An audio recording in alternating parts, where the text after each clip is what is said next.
안녕하세요. 성경의 얕은 지식입니다. 지난 한 주도 잘 지내셨나요? 저는 또 돌아왔습니다.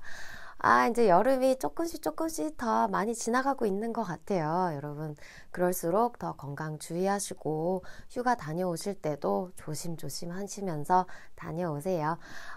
우리 저번에 창세기를 정말 제가 이렇게 두다다다다다 여러분들에게 썰을 풀어드리듯이 이렇게 이야기로 전해드렸습니다. 창세기 다 읽어보셨나요? 제발 다 읽어주셨기를 바랍니다. 네, 자, 복습하는 의미에서 여러분 그 인물 위주로 하나님, 아담, 그리고 가인, 아벨, 그리고 셋, 에노스, 에녹, 노아, 그리고 셈, 함, 야벳, 그리고 셈의 자손 아브람, 그리고 이삭, 야곱, 그리고 그 야곱의 12아들들, 그 12아들들이 이제 이스라엘 민족이 되어서 요셉이 애굽의 총리로 들어가게 되면서 이제 그 70여 명의 야곱의 가족들이 고센 땅으로, 애굽에 있는 고센 땅으로 들어가서 살게 됩니다. 자, 그 12지파를 이제 다시 좀 여러분들에게 말씀을 드리면서 언급을 할 텐데, 그 12지파 중에 꼭 기억하셔야 될 3지파 있다고 여러분들에게 계속 강조해서 말씀을 드렸습니다. 그걸 다시 한번 이야기해 볼 텐데요. 그걸 알아야만 사실 예수 그리스도의 그 어떤 뼈대, 기본 스트럭처, 그러니까는 어떤 설계도를 보는 것처럼 우리가 볼 수 있기 때문에 그 12지파 중에 어떤 지파들을 기억해야 되고 그 지파들이 뭘 상징하는지에 대해서 알아야 하는 것이 사실 예수 그리스도를 아는 기본적인 베이스라고 할 수가 있어요. 그거부터 여러분들과 함께 나눠볼게요. 자, 그 야곱의 네 아내 레아, 라헬, 그리고 빌하, 실바를 통해서 태어난 아들들이 12명입니다. 자, 루벤, 시므온, 레위, 그리고 유다, 단, 납달리, 갓, 아셀, 이사갈, 스불론, 요셉, 베냐민. 요셉의 두 아들 므낫세, 에브라임. 이렇게 어떻게 보면 총 14의 이름이 이스라엘 지파의 구성원 이름이라고 할 수가 있습니다. 자, 우리가 여기서 기억해야 될 건 이제 레위 지파, 제사장 지파입니다. 그리고 유다 지파, 왕의 지파입니다. 그리고 요셉 지파, 그 중에서도 에브라임 지파는 장자 지파라고 할 수가 있어요. 우리가 왜 이걸 기억해야 하냐면 예수님은 영원한 대제사장이십니다. 그리고 예수님은 영원한 왕이십니다. 그리고 예수님은 하나님의 맏아들 대신 장자권을 가지고 계신 분이십니다. 이제 그 전신을 보여주는 것이 바로 이 이스라엘 지파의 구성이라고 할 수가 있어요. 그리고 이제 나중에 정말 나중에 그 계시록을 다시 한번 제가 다루게 될 때 이 이스라엘 12지파 그리고 이 므낫세 에브라임 지파까지 그 이름이 가지고 있는 그 뜻이 예수 그리스도를 구성하고 있고 예수 그리스도를 설명할 수 있는 말이라는 거를 의미라는 거를 여러분들에게 그때 가서 나누도록 하겠습니다. 그 전에 먼저 요거를 먼저 우리가 기억을 해야겠죠. 자, 이제 뭐 그 요셉 때문에 이 12지파의 그 야곱의, 그러니까 이스라엘의 아들들이 들어와서 고센 땅에 살게 되면서 그 이스라엘은, 그러니까 히브리 민족 이면서 이스라엘 자손들로서 이제 번성을 하게 돼요. 어마어마하게 이제 번성을 하게 되는데 그 번성하는 시기가 이제 애굽에서 430년이라는 시간을 지나게 됩니다. 자, 우리가 창세기를 보면은요, 하나님이 아브라함한테 약속을 해주실 때 뭐라고 말씀하시냐면, 너희 자손들이 앞으로 다른 이방에서 객이되어서 400년 동안 살게 될 것이다. 그래서 4대 만에 그 아브라함이 원래 있었던 땅, 그러니까 그 가나안 땅으로 다시 돌아오게 될 것이라고 하나님이 약속을 해주십니다. 자, 그 약속대로 430년 만에 그 노예 생활을 마치고 모세를 통해서 출애굽을 하게 되는데, 여러분, 그 모세가 탄생하기 전까지 어떤 일이 일어나냐면, 자, 요셉이 애굽 총리로 다스렸을 때는 사실 요셉의 영향력 때문에 그 이스라엘 자손들을 쉽게 건들지 못하잖아요. 그리고 이제 숫자도 많지 않았기 때문에, 게다가 그들이 이제 목축업을 하고 있었기 때문에 애굽 사람들이, 이집트 사람들이 뭐 그렇게 중요하게 생각하지 않았어요. 근데 이제 요셉이 죽고 시간이 흐르면서 이 히브리 민족이 어마어마하게 이렇게 불어나기 시작합니다. 그러니까 이제 그 이집트 사람들이 이제 좀 위기를 느끼기 시작하는 거예요. 그러면서 이제 요셉이 총리로 있었던 시절에는 못 건들다가 이 요셉이 죽고 난 다음에는 이제 뭐 요셉의 이야기가 예전에 요셉이 있었대라고 얘기하던 그 시절이 조금씩 지나가게 되면서 이제 거기에 그 애굽의 왕으로 있는 그러니까 바로 파라오라고 하죠. 그 바로가 이제 그 왕으로 이제 통치를 할 때 요셉을 알지 못하는 바로 왕이 통치를 할 때 이 히브리 민족은 눈에 가신 거예요. 그래서 노예화, 그러니까 이 사람들의 인력을 뭔가 이렇게 누르기 위해서, 그러니까 압박하기 위해서 우리 민족보다 더 많으면 우리 나라가 언제 삼켜질지 몰라, 이 민족 때문에. 그래서 이제 그 민족을 누르는 그 정책으로 그들을 노예화 시킵니다. 그래서 뭐 온갖 벽돌을 만들거나 쌓거나 무슨 건물을 만들거나 뭐 피라미드 건물이나 무슨 거대한 조형물들을 이 이스라엘 그 민족을 통해서, 노예를 통해서 만들게 됐었겠죠. 그래서 이제 너무 그 민족이 막 번성을 하니까 그 애굽 왕이 어떤 정책을 실행을 하냐면 산파들한테 시켜서 여자들이 아이를 낳으면, 그러니까 히브리 민족의 여자들이 아이를 낳으면 낳았을 때 딸을 낳으면 살려두고 아들을 낳으면 죽여라. 여러분 그 이집트 왕자라는 만화 영화 보셨죠? 그 영화를 꼭 한번 보시기를 추천을 해드립니다. 그래서 그 아들을 낳았을 때 그 아들들을 이제 나일강에 악어밥으로 주거나 막 하는 일들이 일어나요. 근데 이제 그 히브리 산파가 이제 그 애들을 죽이기가 싫은 거예요. 그래서 그냥 내비둬요. 그러니까 이제 애굽 그에 있는 그 왕이 왜 살려두냐? 그러니까 이 히브리 여자들이 되게 강해갖고 내가 오기도 전에 다 아이를 미리 놓는다고. 그러니까 이제 뭐 더 강력한 정책을 펼쳤겠죠. 그 와중에 태어난 아이가 누구냐면 이 레위 지파의 모세입니다. 그 형이 아론이고, 그리고 그 누나가 미리암입니다. 근데 모세가 태어났는데 너무 애가 이쁜 거예요. 그래서 이 아이를 숨깁니다. 그 엄마 요게벳이 숨겨가지고 이제 더 이상 이제 애가 울고 막 이러니까 숨길 수가 없잖아요. 그래서 이렇게 바구니에다가 역청을 발라갖고 물이 안 들어오게 역청을 발라서 그 아이를 걷다 넣어놓고 나일강에 이렇게 띄워요. 그래서 그 이집트 왕자라는 그 만화 영화를 보면 이렇게 나일강을 타고 흘러서 가는 걸 보게 됩니다. 그래서 그 타고 가서 어디까지 가게 되냐면 이제 바로의 궁까지 가게 되는데, 거기에 바로의 딸, 그러니까 공주죠. 공주가 모세를 이제 보게 돼요. 그래서 이 모세가 뜻이 뭐냐면 물에서 건져냈다.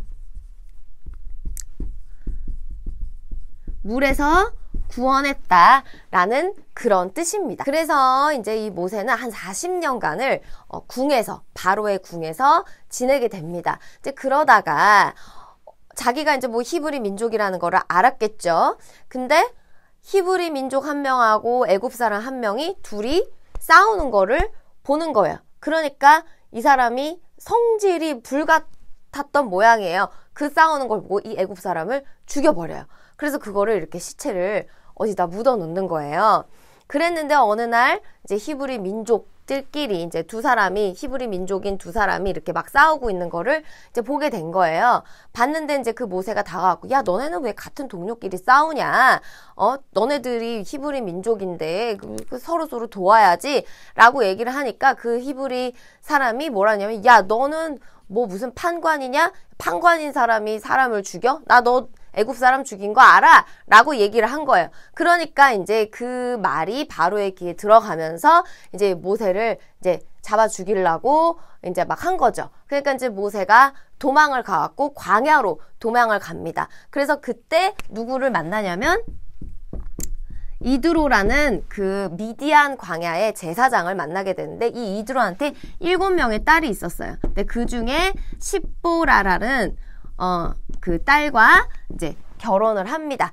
그래서 이제 거기서 게르솜이라는 아이를 낳게 되는데, 뭐, 객이 되었다라는 그런 뜻인데, 그러다가 곳에서 40년을 더 보내게 돼요. 그러니까 바로의 궁에서 40년 쫓겨나서 광야에서 40년을 보내게 됩니다. 그래서 40년을 보내게 되는데, 그 40년 끝에 이제 하나님이 이제 이 430년 동안, 이렇게 400여 년 동안 이렇게 막 힘들어하는 그 백성들을 이제 하나님이 부르짖음을 들으시고, 이제 얘네들을 여기서 꺼내 보내야겠다. 다시 가나안 땅으로 돌려보내야겠다. 왜?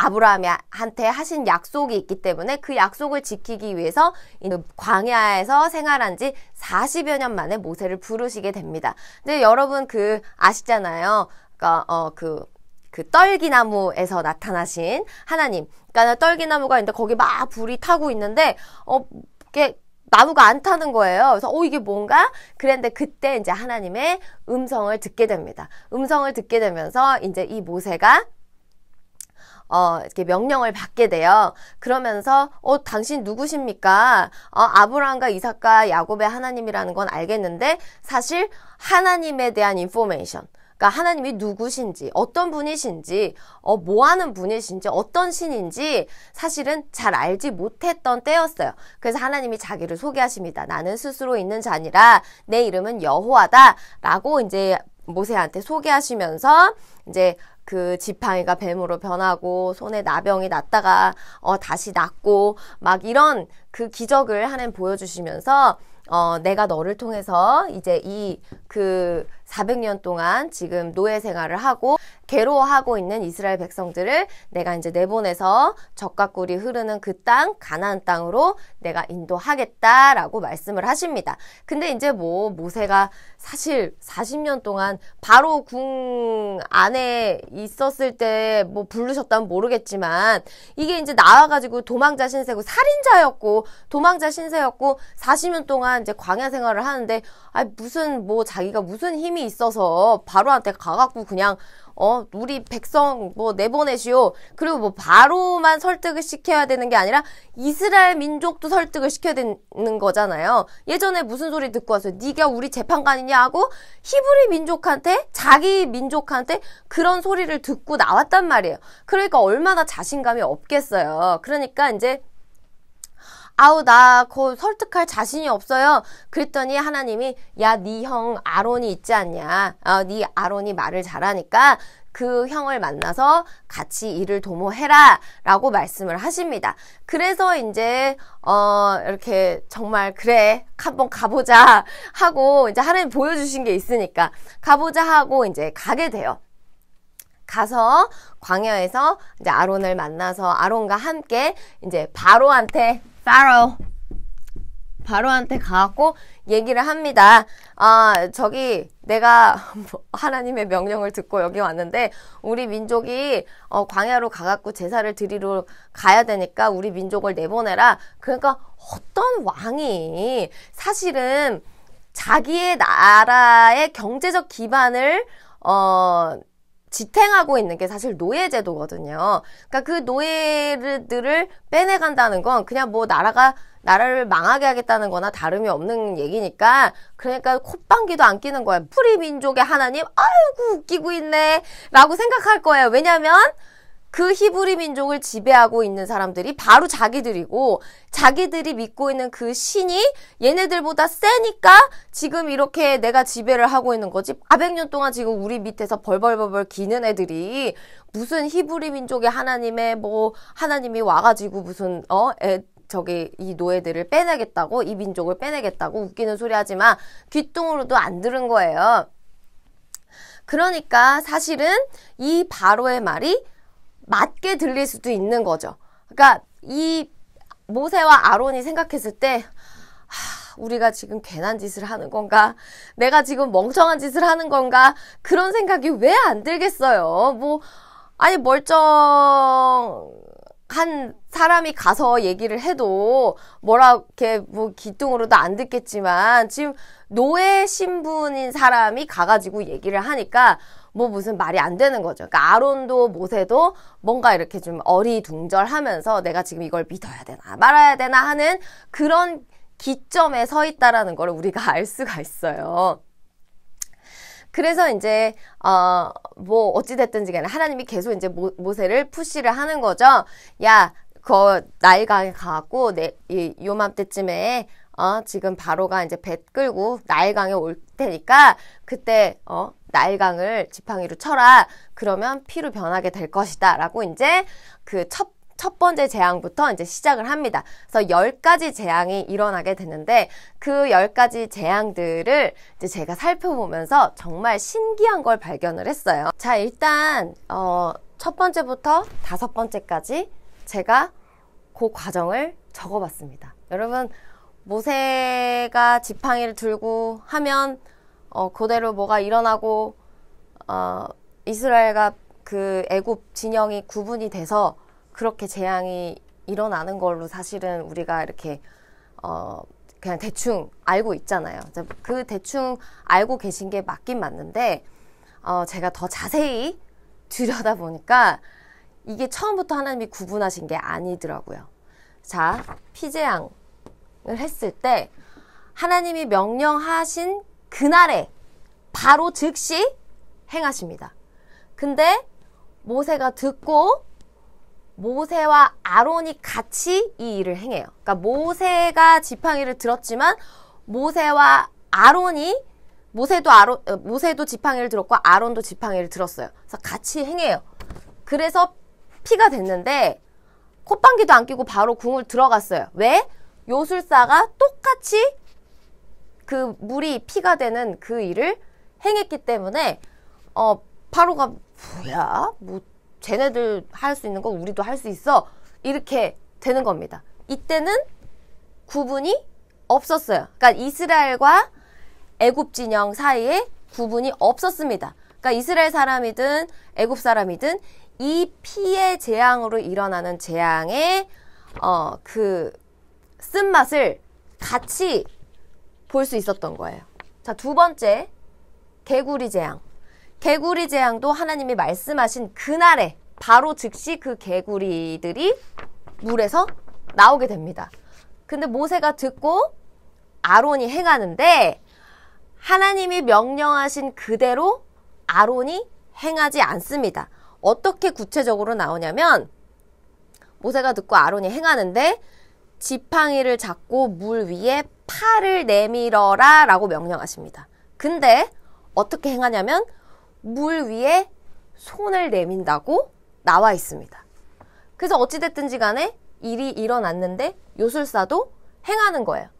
이때 이스라엘 진영과 애굽 진영의 구분이 없습니다. 자, 여러분들이 이스라엘 자손이라면 무슨 생각을 하시겠어요? 저 요술사도 행하는데. 근데 아론 얘네들이 더 센 게 뭐야? 하고 아직은 믿지 않았다라는 증거예요. 이스라엘 자손으로선 사실 자기네들이 400년 동안 막 압박을 당해왔던 상태잖아요. 그러니까 쉽사리 하나님이라는 신이 더 센지 아직은 이렇게 잘 모르겠단 말이죠. 그리고 하나님 말씀하신 대로 행해야 되는데 이게 맞는 건지 어쩐 건지 이렇게 막 모르겠는 거예요. 그래서 그대로 행하지 못해요. 자, 3번째, 티끌재앙. 그날 그 일이 일어나요. 하나님 명령하시고 그 일을 그러니까 하나님 명령하신 그대로 행했을 때 그 날 일어납니다. 그래서 모세가 듣고 아론이 행합니다. 네 지팡이를 너 땅에 티끌을 치라라고 명령하셨는데 행하는 건 지팡이를 잡고 손을 들어 땅에 티끌을 쳤다고 나옵니다. 그러니까 다르죠. 그 명령하신 거랑 행한 거랑 다릅니다. 근데 이때 요술사가 행하지 못해요. 그리고 이때도 구분이 없습니다. 그러면 이때 이스라엘 백성들이 뭘 확인할 수 있어요? 요술사가 행하지 못하네. 하나님은 하실 수 있는 거를 이 신은 행하지 못하네. 그러면서 뭔가 우리 신이 믿을만 하구나라고 생각이 들 수밖에 없었을 거라는 생각이 들었어요. 그래서 네 번째, 파리 때의 재앙이 나올 땐 이때 모세가 경고를 하는데 어떻게 얘기를 하냐면 내일 이 일이 일어날 것이다. 자, 여러분, 오늘 지금 말했는데 지금 막 일어나면 믿게 돼요. 진짜 일어나네? 근데 그거를 이제 3번에 걸쳐서 봤어요.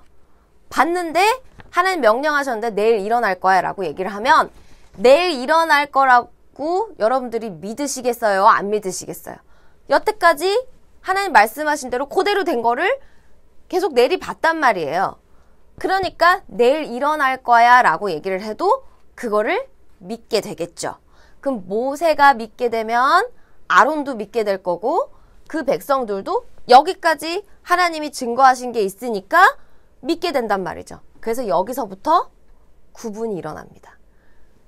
파리 때가 애굽 진영에는 들끓게 되겠지만 이 이스라엘 백성이 사는 고센 땅에는 파리 때가 들끓지 않는다라는 걸 이때서부터 구분해서 얘기를 하고 있다라는 걸 알 수가 있어요.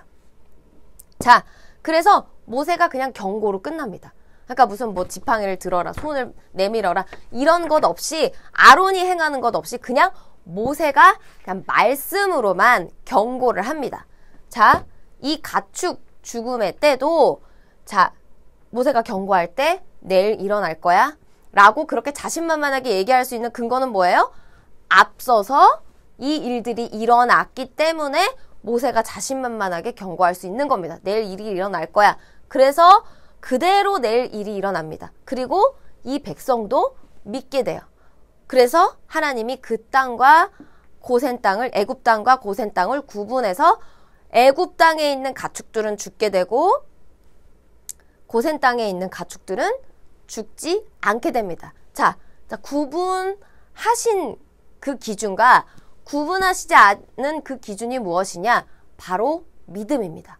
하나님의 말씀을 믿는 자들이 하나님의 생명을 얻게 되고 하나님의 말씀을 믿지 못하는 자들은 그 재앙과 저주가 그대로 임한다라는 거를 여기에서도 여실히 보여주고 있는 겁니다. 그래서 애굽의 심판을 내리시지만 그와 동시에 이 모세도 훈련하시고 아론도 훈련하시고 이스라엘 백성들도 이 심판의 과정들을 통해서 훈련하고 있다라는 걸, 믿음의 단련을 하고 있다라는 걸 여기서 우리가 볼 수가 있어요. 오늘은 여기까지 하겠습니다. 제가 기도하고 마칠게요. 하나님 아버지, 오늘 이렇게 또 출애굽기에 들어가서 모세를 통해서 이루신 하나님의 그 출애굽의 이야기와 여정을 살펴봤습니다. 주님, 우리가 믿음으로 말미암아 의를 얻는다는 그 원칙이 여기에서부터도 적용되고 있다는 걸 우리가 확인할 수 있었습니다. 주님, 우리가 믿음으로 말미암아 이 심판의 세상에서 예수 그리스도의 구원을 얻을 수 있는 믿음의 성도들로, 사람들로 세워질 수 있기를 주님 간절히 빌고 원합니다. 주님, 성령님 이번 주도 하나님 함께하여 주시고 붙들어 주시고 보호해 주실 줄 믿사오며 이 모든 말씀 주 예수 그리스도 이름으로 기도드렸습니다. 아멘. 여러분, 다음 주에 또 출애굽기 재미있는 이야기 가지고 올 테니까요. 그때까지 열심히 출애굽기 1장부터 15장까지 여러분들이 보시고 이렇게 좀 머릿속에 입력하시면 좋을 것 같아요. 이야기 읽듯이 한번 읽어보세요. 우리 다음 주에 봐요. 빠이.